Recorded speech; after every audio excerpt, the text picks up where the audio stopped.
We've got an awesome panel here today. If the conversation out here is anything like what we just had in the green room, I think you're going to have a lot of fun. I'm going to ask the panelists to introduce themselves and talk a little bit about what each of them is working on, because they're all doing super interesting stuff right now. Shaina, do you want to kick off? Yes. My name is Shaina Houston. I'm actually a community evangelist and manage a U.S. team. What that means is we represent Microsoft and technical communities. So we work with students, startups, developers at large. But I also represent our U.S. diversity and inclusion champion. So I represent all of our investments from a U.S. standpoint on D&I. I'm Aicha Evans. I serve Intel Corporation, and I lead their wireless effort, both R&D and the business. And I'm on the diversity executive committee of the company. Hi, everyone. My name is Abby Maldonado. I have spent the majority of my time at Pinterest working on our diversity and inclusion efforts.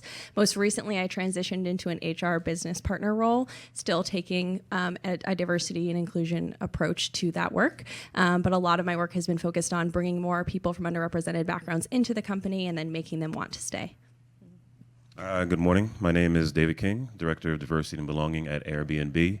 And I'm working on some of the more traditional diversity constructs, recruitment and retention, et cetera, but also looking at our platform and making sure we eradicate discrimination from our platform.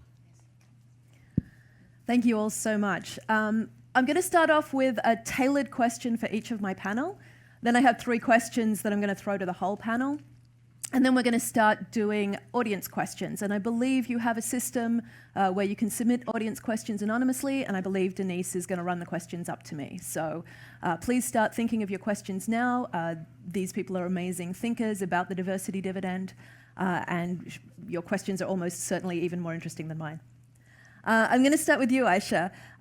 Your career has taken off like a rocket since you had your first child. Can you talk about how motherhood can make us stronger and better at work? And Shaina, feel free to jump in because I know you have kids too. Yeah, I'm married. I have 2 kids. And the first 10 years of my career, I played hard, worked hard, loved and was loved hard. And I looked at all my friends with babies and I was like, oof, don't want to do that.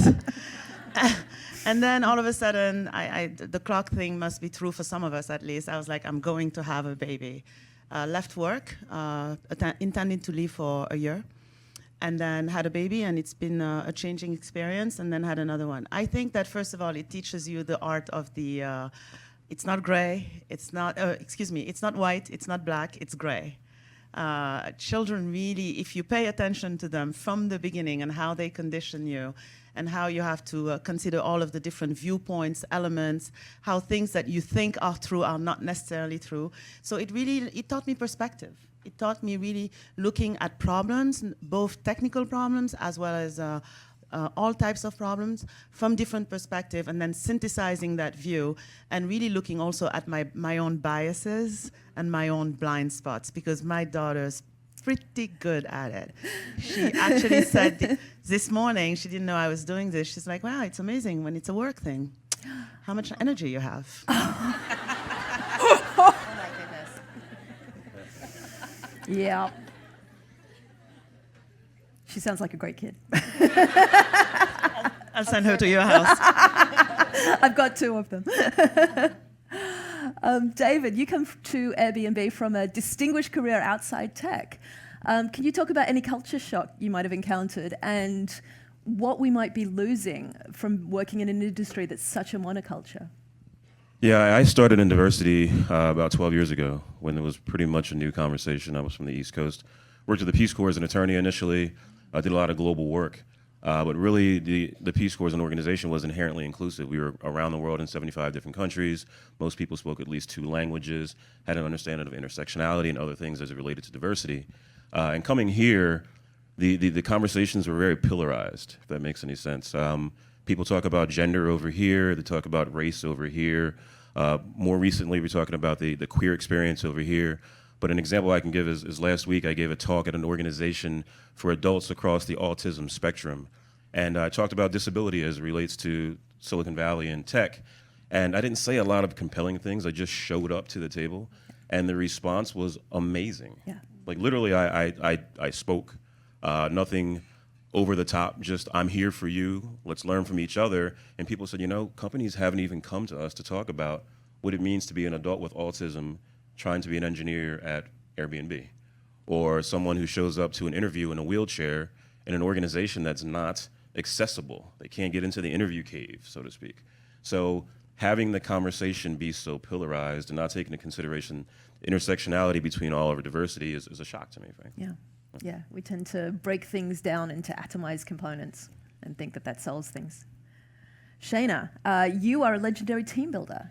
How do you identify talent in people who don't fit the stereotype of Steve from Stanford's computer science department? Yeah, that's a good question.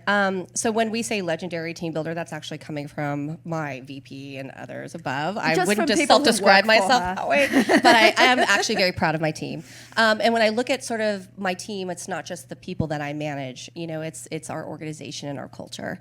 I think that as we've looked at sort of Microsoft's path and how we've kind of grown transformation with Satya at the helm, we have been really focused on culture change. A lot of that is pressing outside the boundaries of what we do traditional recruiting. I'd say it's been a several years path that I've been personally committed to.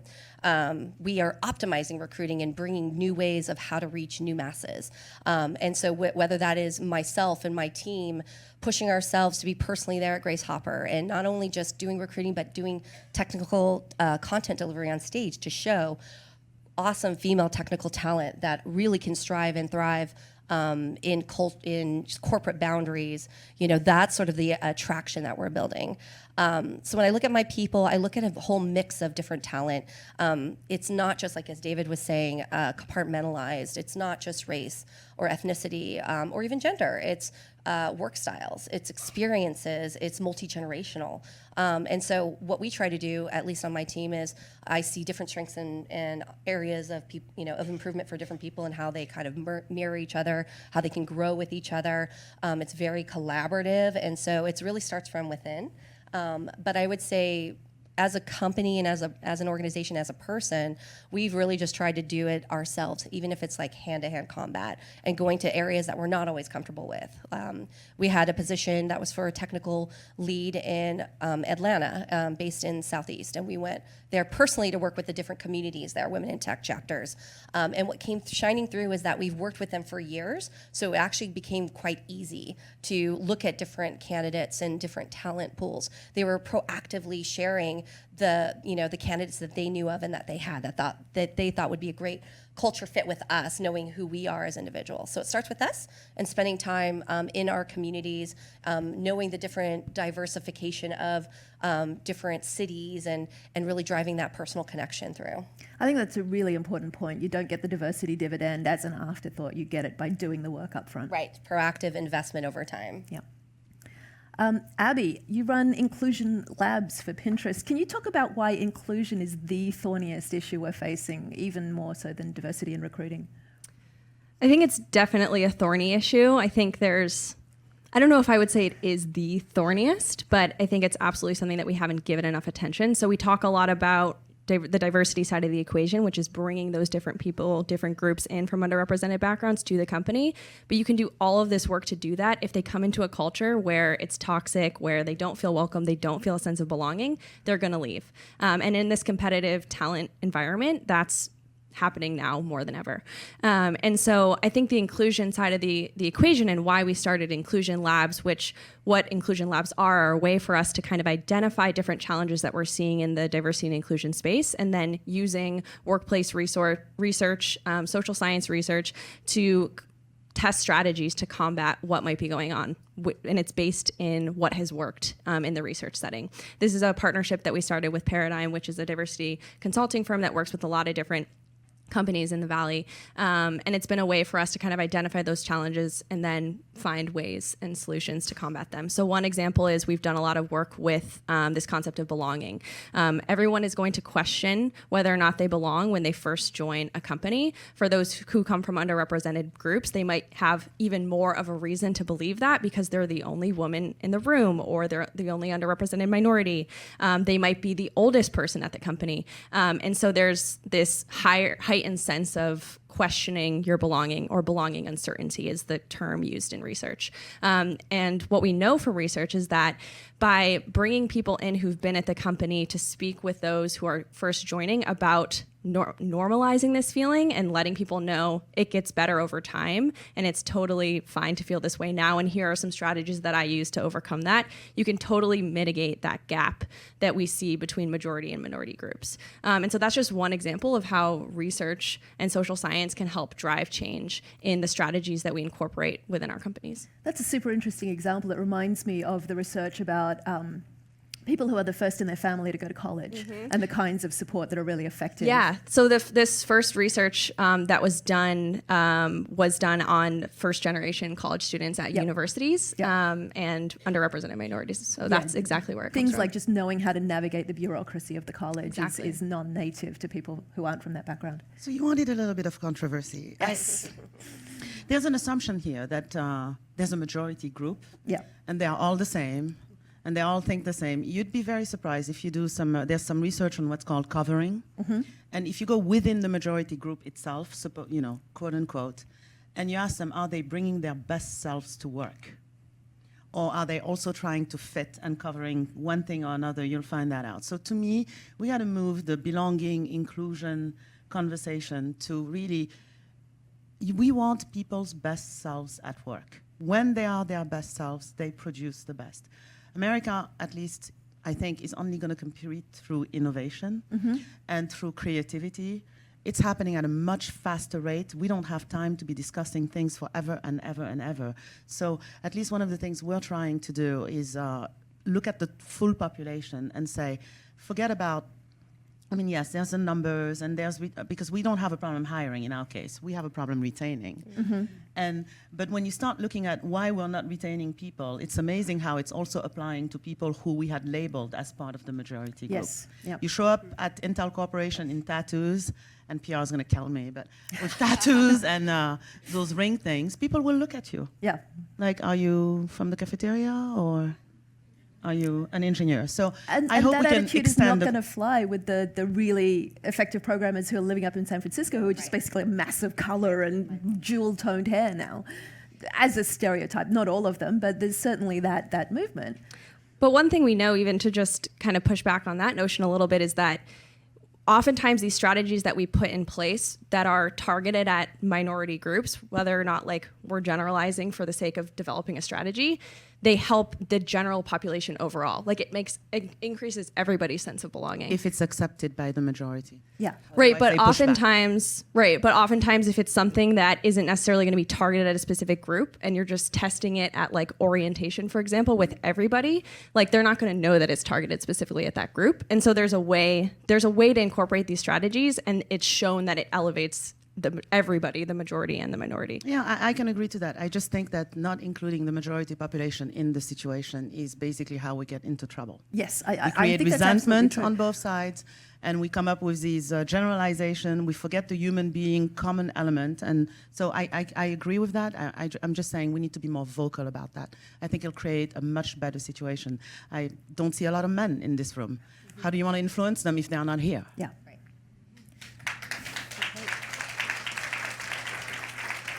First tweetable quote. I totally agree. I think that your point about invisible minorities is incredibly important. We talked about disability. We touched a little bit on class. There are a lot of white men who come from backgrounds that are not Steve from Stanford's computer science department, and they have a lot to bring to the conversation. My anxiety is always when we set up these systems to benefit people who are coming from challenging backgrounds, so often they seem to get co-opted by the people who already have all of the privilege. What's in it for the men who are already, and I say men, it's lots of people, but for the people who are already profiting from the status quo, what's in it for them to bring their best selves to work? If they stand to lose their advantage by doing so, why would they act in the interests of the larger group? You know, I've always, when I have conversations with people who fit majority groups or not about diversity, I always try to meet them where they are.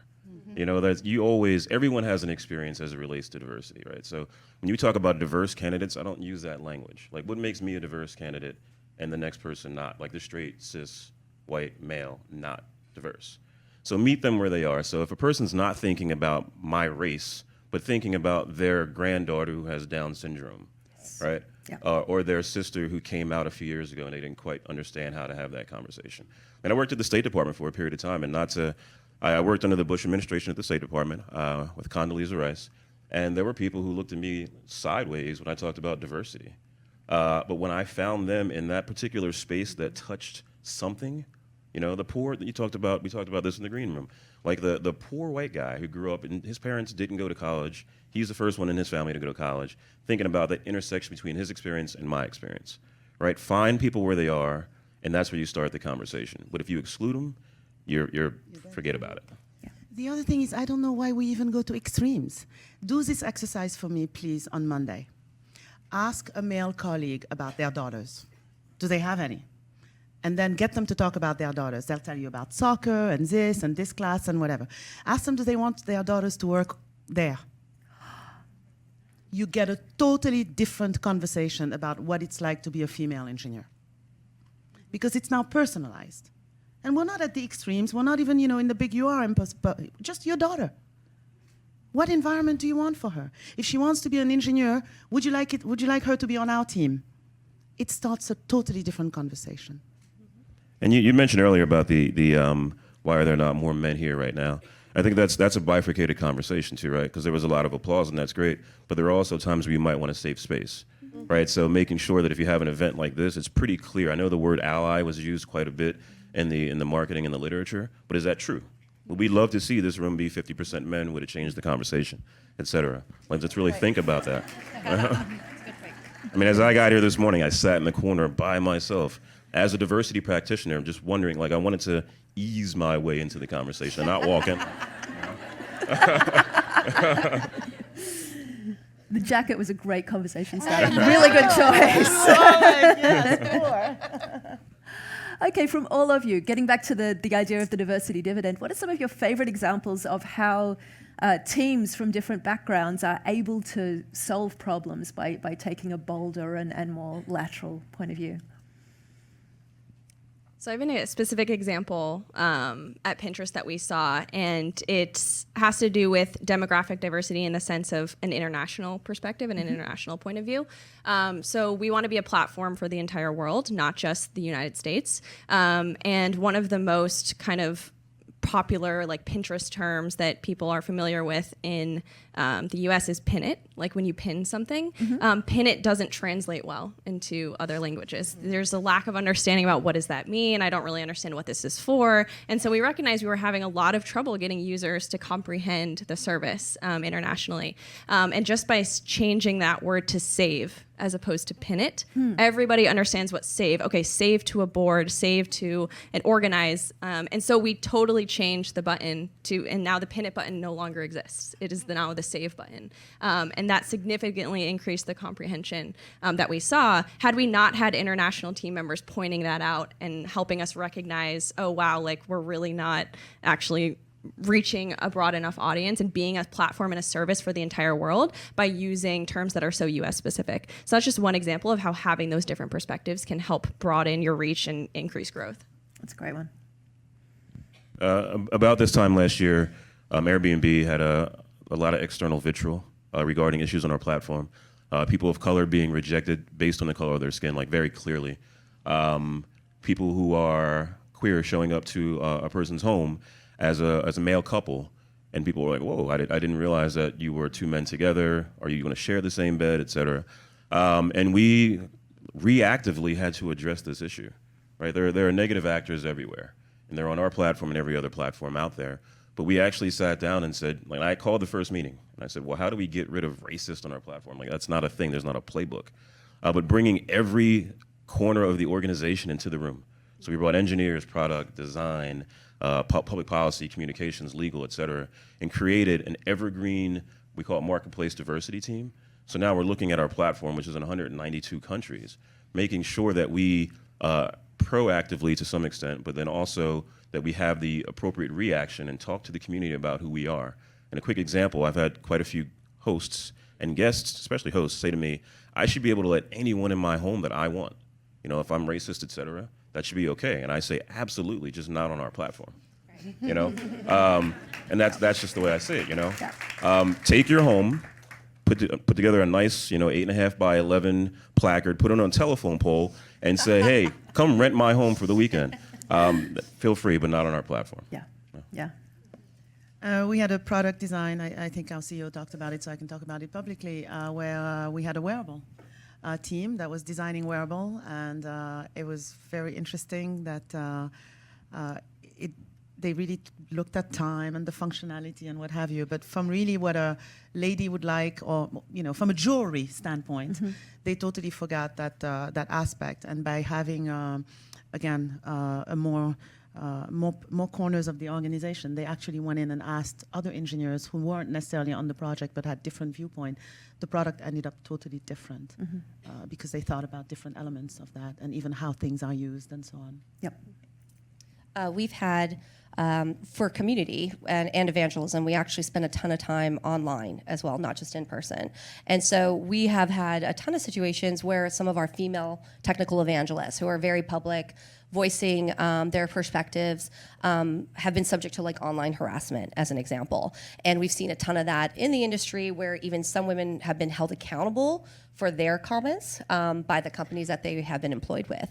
And so that kind of industry affected our team members in a negative way, where they were concerned in the sense, if I want to protect myself online or defend myself against Twitter trolls, like how do I do this without the fear of losing my job?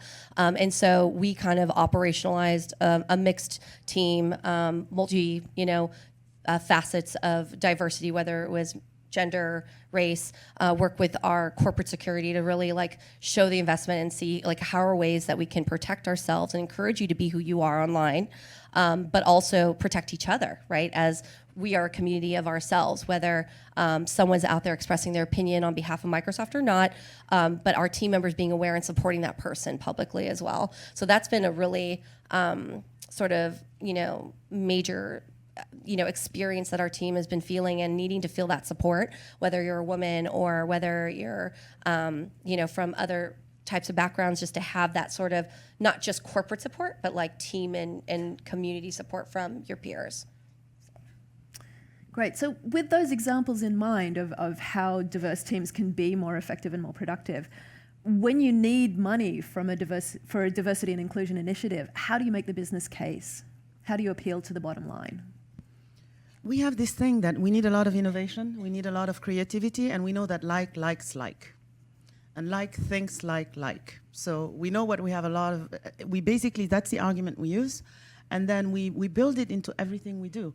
It's not an HR initiative, it's a company-wide initiative. And we look at all teams. By the way, we've seen the trends the other way, where we see a lot of teams where there's a lady leader, and all of a sudden it's 70% ladies. And we're like, well, that's not exactly what we want either.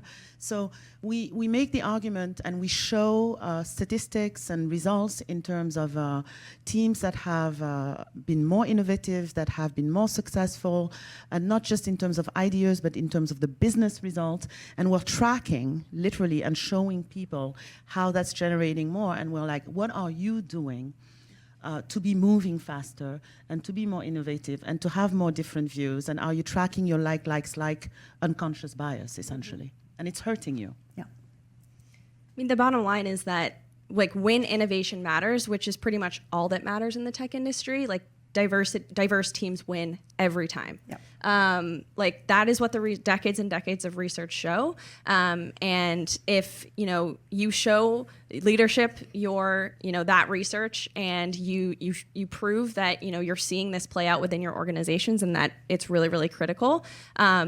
If they care about the future of their company and if they care about innovation, they're going to get on board.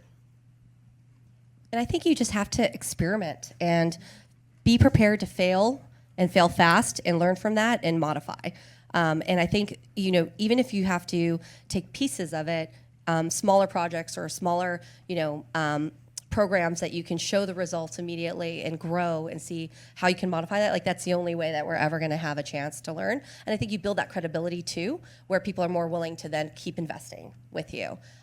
For us, like I would say, some of our community partners, we hold them accountable in the sense that if I don't see improvement or representation greater. We have conferences in the Midwest where they're open source in nature, but you don't see a ton of diversity there. And so when we're bringing our teams in that are very diverse, we have an expectation, like, what are you doing to help sort of show that's possibility in Cincinnati, Ohio, right?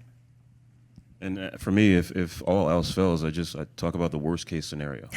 Like if we don't do this thing, this diversity-related thing, this is where we could end up. Yeah. And usually leaders will get on board at that point. If you make a worst-case scenario, just make something up. Yeah. It's funny you should say this because we were just having a conversation literally Thursday about lowering the bar. And I got really not happy.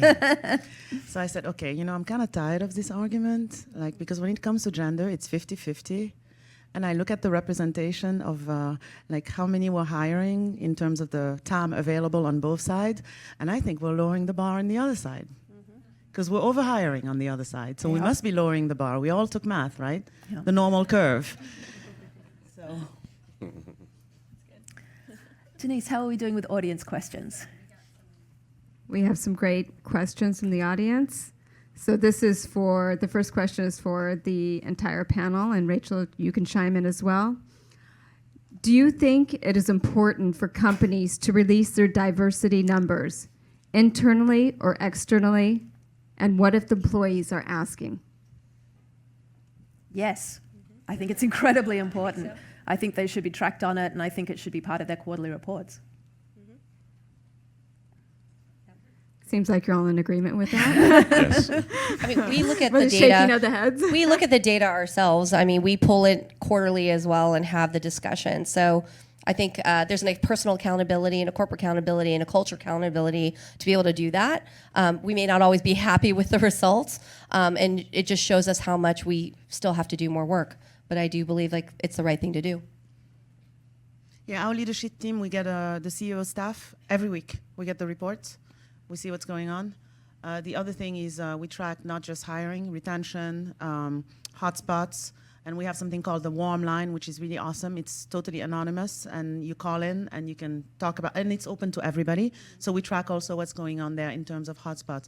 For me, the greatest thing is it's enabled a conversation inside the company that we needed to have. And it's a hard conversation on all fronts, and it's moved the ball forward, and we're now looking at it from a totally different standpoint, and I think that's critical. If we had not released our data both externally and internally, it wouldn't have happened. We'd just be doing the normal yearly, we need more diversity. Okay, then what? The numbers are absolutely essential. Like, transparency is key there. It starts the conversation. It's the first step in knowing, okay, what do we need to change? But know that they only tell one part of the story. To change those numbers actually takes a lot more than I think what the public sees. If you want to shift a number even 1% and you have a 20 or 30,000 person company, that would mean firing certain groups and bringing certain groups in, which is totally counterproductive to what you're trying to do. So know that the statistics only tell one part of the story, and oftentimes we're looking at representation. We're not looking at hiring rate, and hiring rate is more forward-looking and shows okay, where is the company headed? What direction are they going in? And I think those are numbers that companies should be talking about more as well. Though representation is really, really important, but it's a longer-term statistic to monitor. Excellent, thank you. How do we counter subtle biases at work? There are a lot of ways.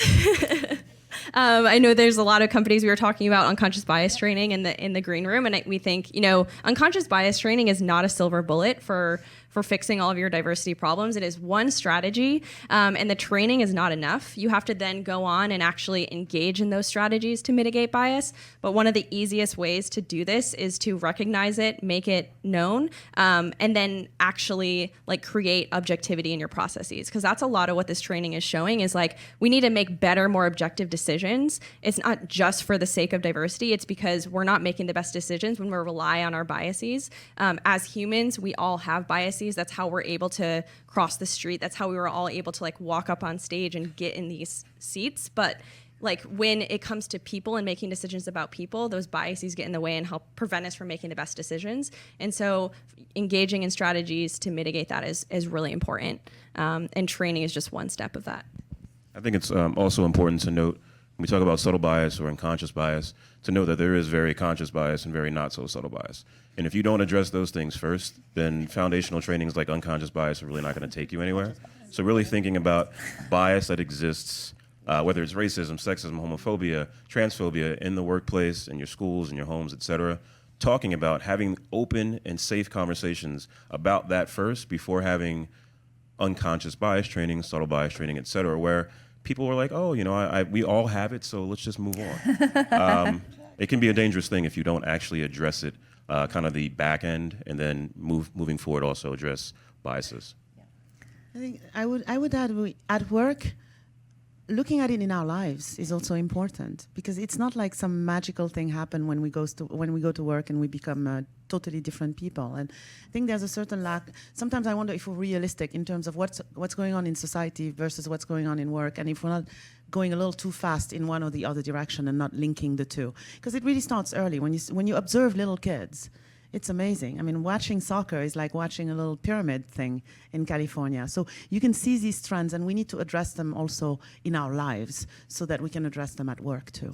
And the good news is there's an enormous amount of academic research into unconscious bias. This is the behavioral economics that Daniel Kahneman won the Nobel Prize for. By changing systems, you can change behavior. Like by making a 401k opt out rather than opt in, you make the savings rate skyrocket. All these kinds of nudges that are described in books like Predictably Irrational lend themselves beautifully to software automated processes. So there's a whole lot of nudge technology that you can build into processes to encourage people to make a wiser, saner decision. Okay, thank you. One last question. Industry seems to be getting tired of the diversity conversation. How do we keep it from getting worn out before we've achieved what we want to do? That's a great question. I think we're all tired of who's tired of the diversity conversation? I am. I think we need to refocus on the ends that we all have in common, which is to make better products, to make a better world, to help people realize their potential and bring their best selves to work. And I totally agree. And in an ideal world, I wouldn't have a job, at least not in this field. But the reality of the situation is I do, for reasons that are obvious to most. We're not going to get anywhere by not having the conversation, undoubtedly. So we have to continue to have the conversation. And for those who are tired, how do we bring them into the conversation, frankly? Because we're not going to be our best selves. We're not going to have the best product. We're not going to be able to tell the world who we are as a company if we don't address this issue now. Right. So if you're tired, let's think about ways to galvanize you, get you back on board instead of ignoring the fact that there are some deficiencies out there. And the reality is the workforce is changing. And so, you know, as we talked about in the very beginning, diversity is everything right now in many different shapes and forms. And so when we look at sort of our evolutionizing workforce, it's part of our everyday. So I never get tired of it. I get energized by it. I get excited about it. I get motivated when I see like teams working really well together. I just think that, you know, we just all have to have our voice. We still have to be committed. We have to share our voice and be confident in that, and really trying to push the boundaries for change. Yeah, I think it's about the future, right? Like women and people of color have been tired for years. Like that's the reality is like just get used to being tired. Like that's, you know, like if you're tired, that's because nothing is changing, or it's not changing fast enough, and we have to just work harder to get that change. And like being tired is nothing new to people who have been fighting this fight. Like, and by the way, it's like not new to Silicon Valley. Silicon Valley seems to think, I think sometimes that they've come across this new diversity issue. It's like, no, like this has been in every industry over generations. And so I just think it's important to just keep pushing forward and get energized by it as opposed to tired. Yeah, and the other thing is socioeconomics. For those who are tired, they need to go take a nap, take a break. And then, and we can have a conversation if we can help reinvigorate them. But it's about supply and demand. It's about the competition for talent, not just, by the way, in Silicon Valley, around the world. We know that as populations get more educated and more affluent, they make less babies. It's happened throughout time. And we're maybe even going to see another phase of that with the new hot buzzword AI. And so it's about socioeconomics and the future, really. If we want to exclude, like, by the time we list all the people that we put in the diversity category, that's almost 75% of the population. How are we going to compete as an industry, as a nation? And so I think, they can take a nap and come back. I have one last question for each of the panelists. What's your specific ask for each audience member? How can they go home and contribute towards the diversity dividend and bring their best selves to work on Monday? Thinking about the intersectionality of who we are, right? So I talked to a person whose goal was to bring more lesbians into the tech field. And she talked to a group of individuals who were hiring in the tech space, and she said, I would really like to partner with you. And the response was, we're not really looking for lesbians, we're looking for women. And think about that. Like someone in charge of the hiring space, once again, created a pillar that lesbians apparently reside here and women over here. But if you ask me, there's a lot of intersectionality between the two groups. Thinking about, when you think about what we're talking about, you think about that queer black woman with a disability. Right? And that might not be the person that walks through your door every day, but if you have that lens of like, wow, this is a relevant conversation to this space, and let's talk about why we look at numbers and all the numbers are pillarized. Let's think about what brings us together, but especially as it relates to marginalized groups that need to have that conversation and that uplift in this space. I would say when you see an important decision being made, and there's not a lot of diversity in the room, or there's not a different perspective being taken into consideration, bring that up and flag it, and don't be afraid to, because it's really important that we have those different perspectives in order to compete, in order to be successful in the long run. And so don't be afraid to speak up if you see that, and encourage others to do so as well. This concept of switch it, that I use myself personally. So if you're the only something in the room, look at it as an opportunity for those who are not in the room. Speak up. Don't waste that opportunity. Second thing is treat people like you would want to be treated.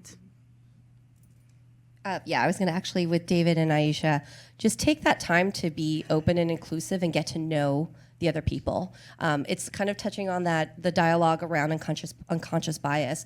We make those assumptions all the time, but sometimes just having that one-on-one discussion to get to know where they're coming from, what their history is, what their culture is, whether even if it's not obvious to your eye, drives that human connection and organically drives inclusion. So I think like that would be my one recommendation, is just put yourself out there and get to know and be kind to other people. David, Abby, Aicha, Shaina, you're all as funny as you are brilliant and insightful. I can't think of a better way to spend a Saturday morning. Thank you very much. Thank you. Thank you. Thank you.